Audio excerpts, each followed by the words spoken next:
So how long does it take to quit smoking? I mean, how long does it realistically take to quit smoking? Now, this is a really interesting question that presupposes a number of things. It presupposes that it must take probably a significant amount of time to quit smoking. And usually it's suggested that this is because of physical addiction. So the estimates that are given will sort of vary. I mean, I've heard people who've been trying for 50 years or 40 years to quitting smoking and haven't got there yet. And I've also heard it quoted that, you know, for people to overcome nicotine addiction takes around 3 months. Okay. And so I want to just explore this a bit today, because I would challenge both those presuppositions based on having worked now with hundreds and hundreds of smokers from all over the world over the last 2.5 decades. All right. It's what people underestimate is the psychological dependency. What smokers underestimate is the psychological dependency that they have on cigarettes relative to the physical side.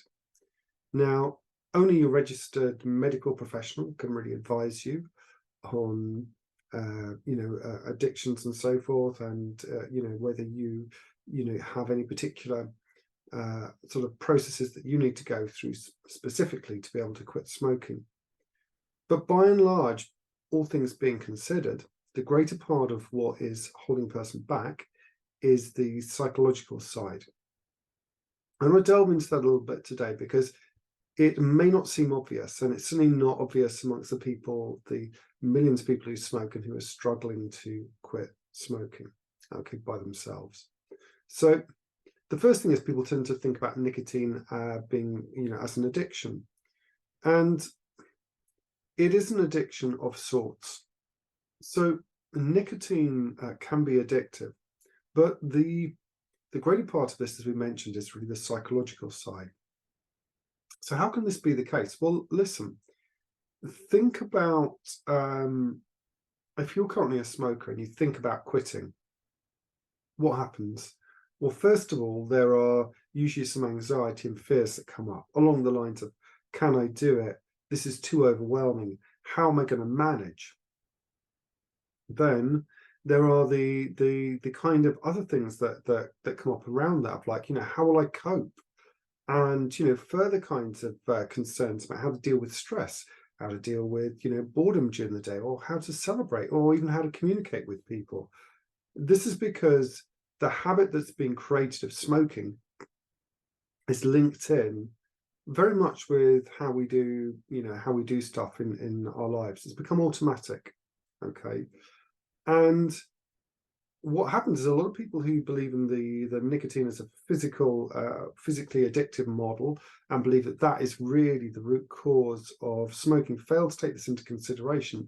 And they fail to really understand why the things like the nicotine replacement therapy, the patches and the lozenges and the gums, have such low success rates. Okay, now, it is fair to say that what makes smoking so compelling is the effect it has on your brain. Okay, that it alters, dopamine and noradrenaline, absolutely 100%. What's not accurate to say is that what makes nicotine so addictive is the effect it has on your brain. Because while that is part of it, it is the overall package. Okay, otherwise people would just, they would just have the nicotine patches to get their high, and then when they wanted to come off of it, they would just wean themselves off of it, and they would have there'll be no other concerns, no other problems.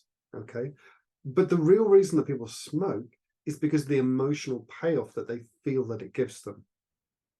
The feeling of being in control, the feeling of having a friend with them, the feeling of having an emotional crutch, the sense of being able to cope in certain situations. All right. And what happens is, it's absolutely fair to say that there are alterations in the brain, okay, in the brain chemistry, because a person will, what happens is, over time, there is the anxiety cycle that a smoker goes through of wondering when the next cigarette's going to be, and then having a small dopamine release when they actually get that, they actually have that cigarette, and they can let go of the anxiety about when they were going to have that cigarette, after which the anxiety dopamine cycle will then come into play again. All right. So it's important to understand that, because yes, nicotine and other chemicals in cigarettes can have an effect on the body, and do have an effect on the body. Okay. And that can be part of the process. All right. But in my experience of working with people, they can quit in as little as 20 minutes. 20 minutes? Sure. When we're working with the unconscious mind, and we're working with the unconscious mind of a smoker, okay, those emotional things are the things that we really need to get hold of. And they are typically, there may be a slight conscious awareness of some of them, but they're typically unconscious emotional feelings. Okay. So in the physical model, they look at nicotine receptors in the brain, and they talk about these receptors continuing to expect nicotine. Actually, what the brain is looking for is the relief from anxiety, the dopamine hits, and also how to manage these unconscious internal triggers, these psychological needs that we all have. Now, once we know and we can identify the unconscious motivation behind smoking, then we can channel that and we can transform it. And here's the thing, you're not necessarily going to have a very clear logical understanding of that. Okay. The role that the logical mind, the conscious mind, the thinking mind has to play in all of this is to engage in reflection over a period of time about why you want to smoke, or why you don't want to smoke, so that you really look at your reasons for not wanting to smoke versus why you thought you needed to smoke. Then engaging with somebody, for instance, a stop smoking expert, who can help you really amplify your motivation to quit. But then during your stop smoking session, it's really about identifying the unconscious responses that are being triggered inside, capturing those and transforming them. Okay.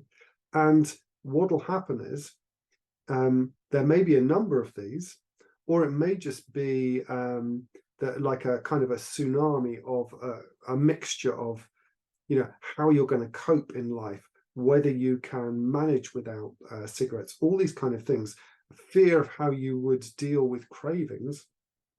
All these things get kind of they can sometimes come together like a huge tidal wave that we can work with once it rears its head. And once we take that energy, we can transform it. Okay. And once that gets transformed, whatever's left is very, very minimal. All right. So the standard answer will be 3 months plus for you to quit smoking. And that's not even taking into account the time to reflect on it, the time to come up with your reasons for stopping smoking, looking around for ways to stop smoking, getting support, all those things. That just assumes that you've quit and how long it's going to take for you sort of mentally to catch up with that. And you can already see that there's a problem with this, that if you're going to try and stop something and you're going to be struggling with it for 3 months afterwards, because first of all, you've been told that it's physically addictive. Secondly, you're told by countless smokers how difficult it is to quit and how painful it is and all the cravings.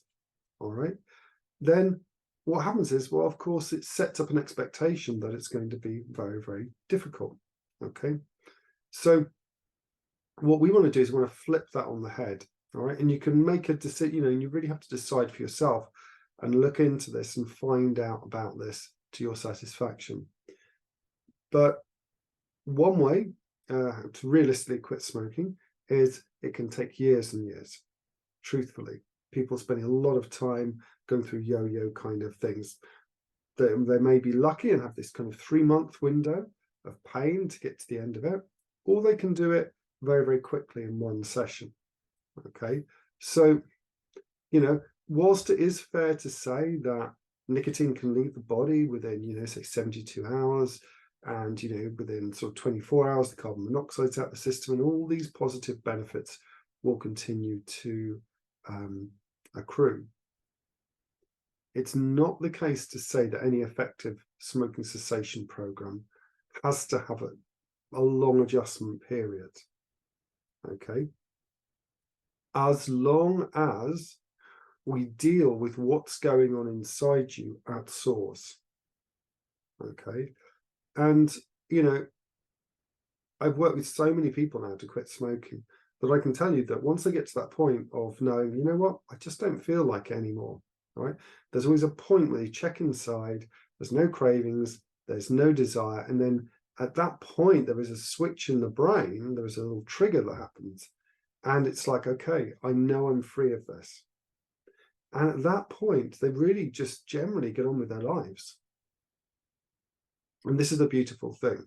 Okay, so when somebody asks how long realistically does it take to quit smoking, please, please, please just be aware that it depends on the information that you're getting, it depends on the expectations that you have, and it depends fundamentally on whether you're dealing with these unconscious triggers. Okay, and once you handle these unconscious needs, the emotions, any anxiety, the worry about how to deal with boredom, the worry about how you're going to cope without cigarettes, the worry about any concerns about how you might manage, and then really the totality of that inside, like what kind of a person is a person who doesn't smoke anymore when that's been such a big part of their life. And once we can flesh that out, when you've got somebody who can actually identify that and work with you in the moment to deal with that and transform that, that's when it can realistically happen in one session.